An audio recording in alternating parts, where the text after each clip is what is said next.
Y ahora vamos a bailar y vamos a escuchar guairas en la voz de la princesa del Ande. No sé qué te pasará por ser prestigioso, no sé qué te pasará por ser vanidoso. Ahora y toda la vida no seré tal cosa. Soy ave que no tengo a nadie, vuelo donde quiero.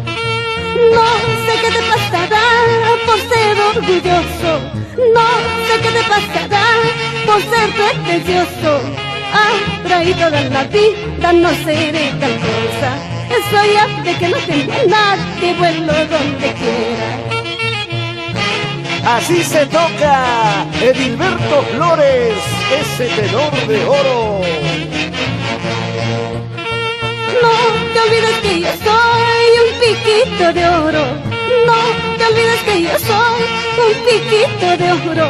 Ahora y toda la vida no seré tal cosa.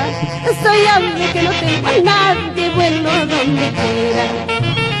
Ese tu lindo plumaje como quedaría. Soy ave que no tengo a nadie, vuelo donde quiera. Así baila la señora Olinda Barrera Aroni en la joyería La Rejita. Viva la fiesta, viva la orquesta con las princesas del Ande. Siempre adelante, siempre cantando, la vida es mucho mejor. Viva la fiesta, viva la orquesta con las princesas del Ande. Siempre cantando, siempre bailando, la vida es mucho mejor. ¡Qué bien baila la gente de la pastelería Estefano! Y no se queda Erika Sachagua por Huancayo.